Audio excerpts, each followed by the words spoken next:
Kaixo, ni Denis Almandoz naiz, Euskara irakurria naiz Txekiar Errepublikan, bai Brnoko Masaryk Unibertsitatean eta bai Pragako Karolina Unibertsitatean ematen ditut lanak.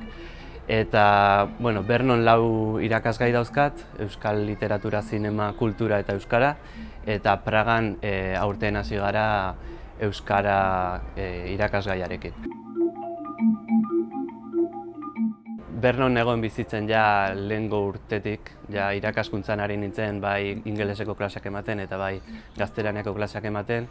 Eta ikusi nuen Brnoko lanpostua Euskara irakurle bezala libre geratu zela eta saiatu nintzen sartzen eta zortea izan nuen.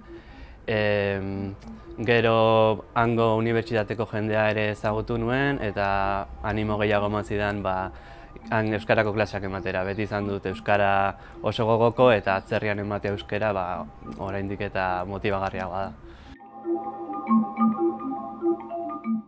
Brnon eta Praga nahiko diferenteak dira profilak. Brnon esango nuke filologia hispanikoa daukatela lehenengo karrera bezala, eta Pragan ordea linguistikakoak gehienak dira. Orduan klaseak ezberdinak dira bi unibertsitatetan.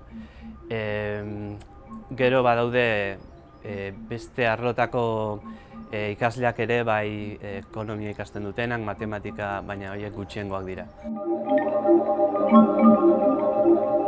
Euskara ikasteko gehienak ez dute zer ezagutzen, ez euskara kultura eta ez euskara hizkuntza nondik datorren. Orduan jakin minori da bultzatzen diena zerbait ikasteko. Gehienak hizkuntza munduan daude, orduan jakin nahi dute euskara hain hizkuntza zaharra eta aislatua izan da eta pre-indoeuroparra izan da, jakin nahi dute gehiago hizkuntzari buruz. Hizkuntza ikasi baino lehenago esango nuke.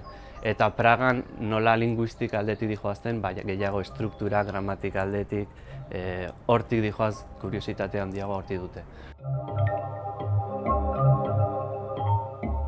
Euskara klasetan batez ere metodologia dinamikoa, parte hartzailea eta beraiek klasean parte hartzea azkenean.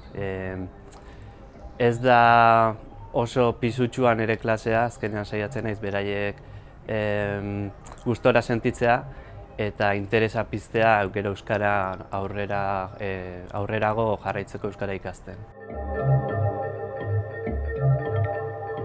Aurten suertatu zaigu euskaraldia egon dela eta korrika ere izan da aurrerago eta biak antolatzen lan dexente eraman digu unibertsitatean.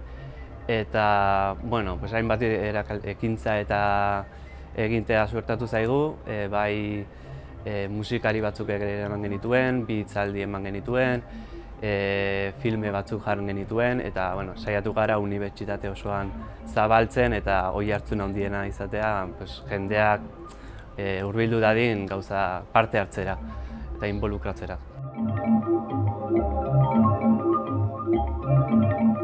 Esango nituzke 3 gomendio.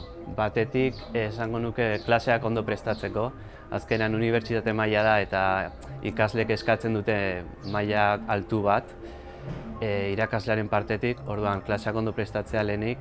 Gero klase interesgarriak egitea eta azkenean aukerazkeko klaseak dira nik uste unibertsitate gehienetan. Orduan saiatu behar da interesgarriak egitea eta pixka bat hain pisutxua ez izatea badauzkatelako beste irakasgai pisutxu pila bat.